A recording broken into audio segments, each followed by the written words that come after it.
Gempa terbesar, pusat titik gempa yang lumayan besar di Laut Flores di Jawa bagian selatan, Bali, Jabar, dan Banten. Ini sebagai pandangan saya, dan saya garis bawahi lagi, semoga yang buruk tidak terjadi dan hanya sebagai pandangan saja.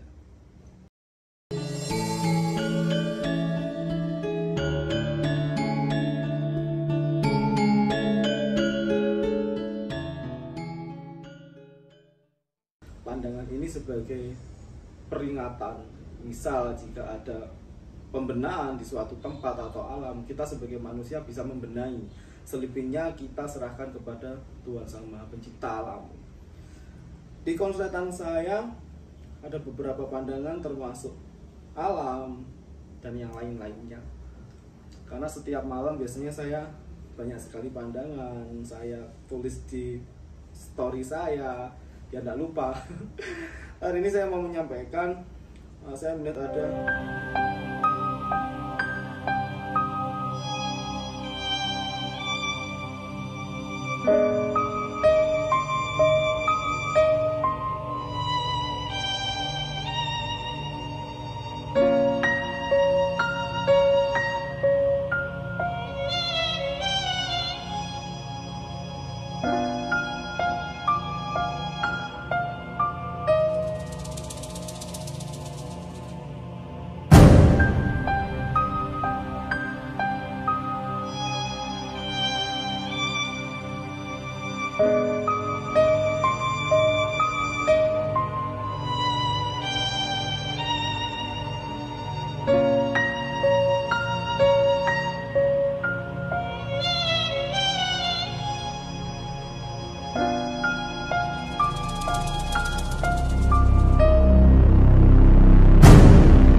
kembali lagi bersama saya Tigor Ota, dan pastinya di channel saya Tigor Ota dan Official. Nah, biasanya saya bersama teman-teman saya, bersama tamu-tamu saya.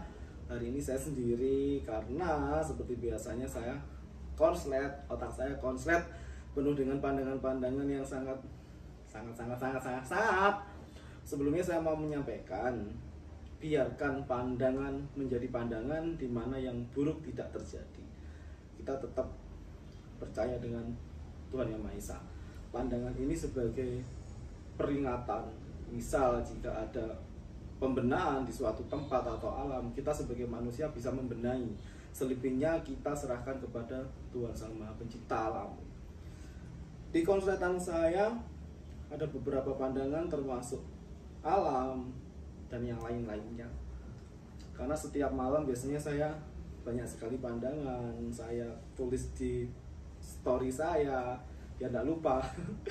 Hari ini saya mau menyampaikan, saya melihat ada di transisi tahun 2022-2023, saya melihat ada organisasi baru yang bikin kisruh. Jadi tiba-tiba muncul satu nama, saya tidak bisa menyebutkan ini dari golongan apa, satu organisasi baru yang bikin kisruh, yang aneh, tata caranya pun juga aneh. Saya tidak ngerti sistemnya seperti apa, pokoknya aneh sekali. Banyak orang yang dirugikan, banyak orang yang disalahgunakan dan sebagainya. Terus untuk pandangan selanjutnya, saya melihat ada 3 kapal tenggelam di sisa tahun ini. 3 kapal tenggelam. Saya tidak bisa nyebutin kapan.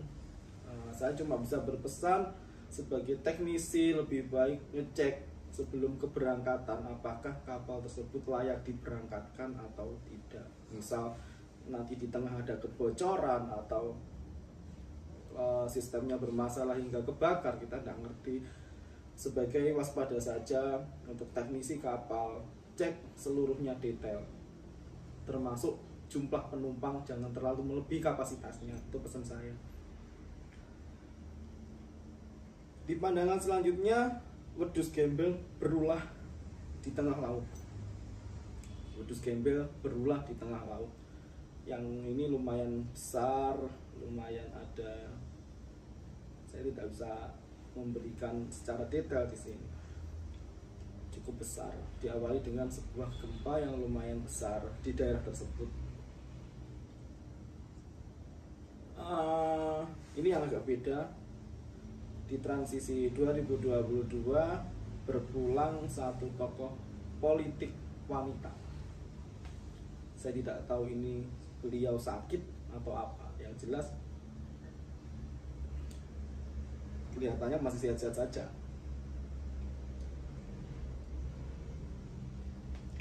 Satu artis muda meninggal mendadak tanpa sakit. Inisial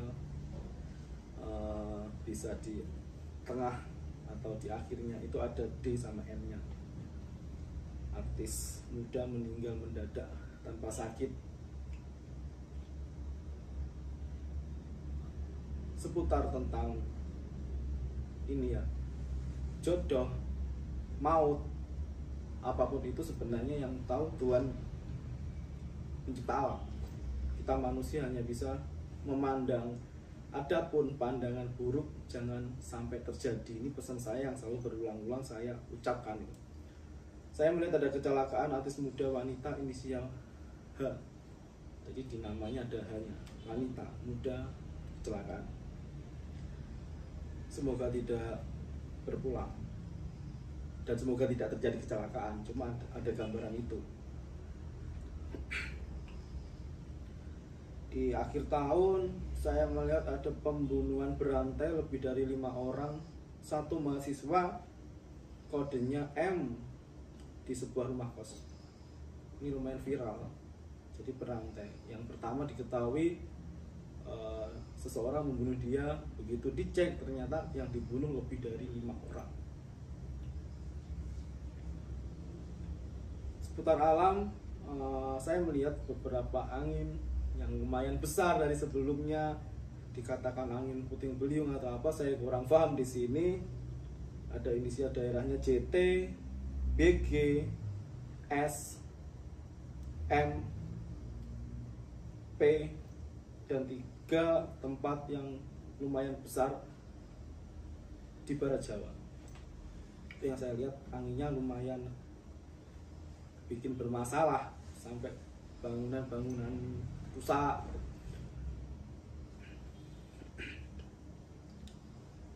Viral ada seorang yang mati dibakar hidup-hidup di akhir tahun, transisi akhir tahun 2022 ke 2023.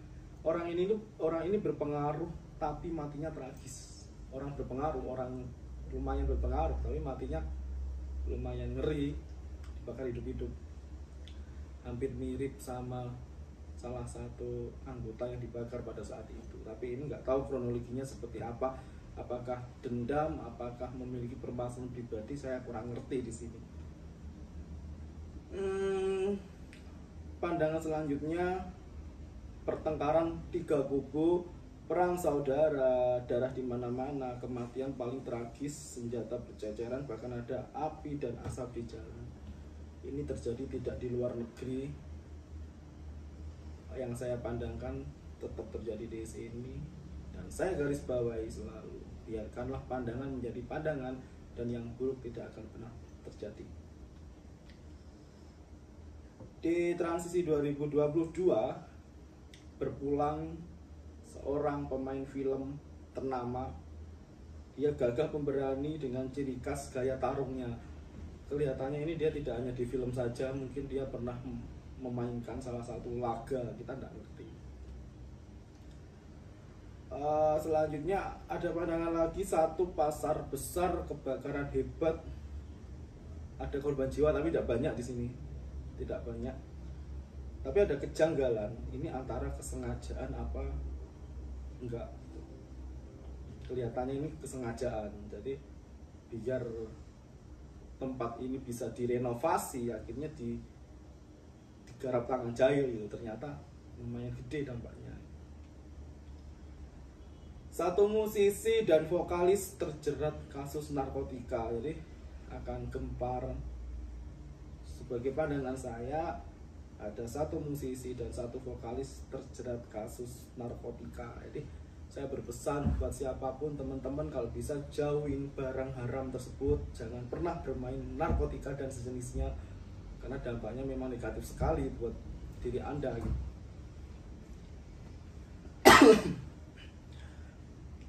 Ada lagi satu artis sinetron tersandung kasus penipuan lumayan besar dan banyak korban, terutama rekan sesama artis. Saya berpesan kepada siapapun di sini, kalau diajak join, terutama bisnis, harus dicek dulu apakah ini benar-benar ada, apakah Anda dibohongi. Karena saya melihat di sini banyak sekali nanti kasus terungkap itu semacam bisnis, ternyata itu bisnisnya bisnis bodong. Tuh, niatnya pengen bisnis untung, tapi di sini malah buntung. Itu harus dipikir-pikir sebelum Anda melangkah, apakah ini ada kejanggalan-kejanggalan, itu jangan dilakuin gitu. Akan viral kasus malpraktik salah satu dokter di rumah sakit ternama hingga mengakibatkan kematian. Saya berpesan kepada siapapun, jangan ceroboh dalam menangani suatu hal yang berhubungannya dengan nyawa. Nah, ini yang agak unik dari pandangan saya sebelumnya. Saya melihat ada satu tiktokers, jadi orang yang lumayan terkenal di tiktok, berpulang secara tidak wajar.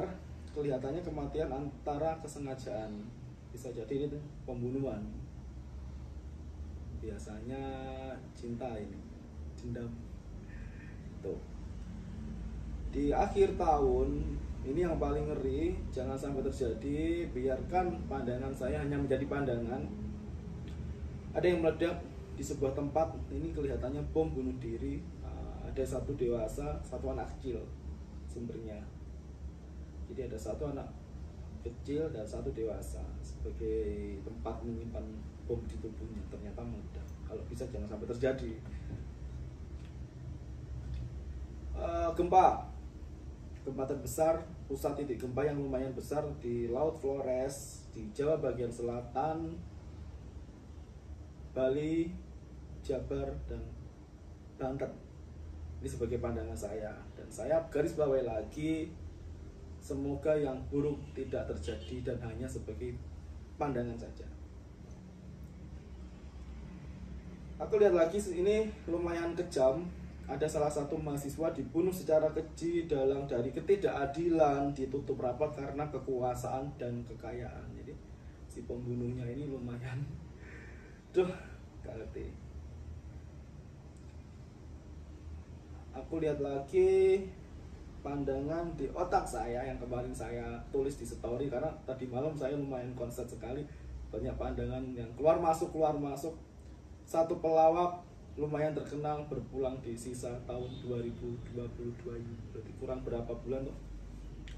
Ini sudah bulan 7. Ya semoga hanya pandangan saja gitu. Sebenarnya jodoh, kematian apapun manusia tidak ada yang tahu, cuma ada beberapa orang tertentu yang memiliki firasat gitu.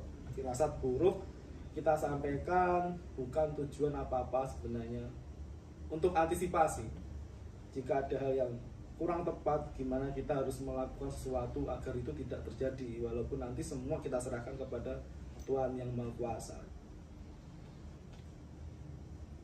Tuh, cukup menjadi 20 pandangan saya di hari ini. Saya berpesan kepada siapapun, bencana alam apapun itu, sebenarnya Tuhanlah yang tahu, kita manusia hanya waspada. Misal kita ada gambaran negatif tentang alam banjir, kita sebagai manusia apa yang harus kita lakukan kepada lingkungan kita? Apakah kita tetap membiarkan lingkungan yang rusak, yang akhirnya berdampak negatif kepada kita semua? Apakah kita harus melakukan pembenahan? Karena yang saya lihat di sini memang alam tidak bisa bersahabat dengan kita. Kalau kita mau dipahami oleh alam, kita harus memahami kepada alam juga. Kalau lingkungan kita ingin berdampak positif, kita harus melakukan hal positif terhadap lingkungan kita. Berikut pesan saya di Korau Tadan. Mohon maaf jika saya ada salah kata.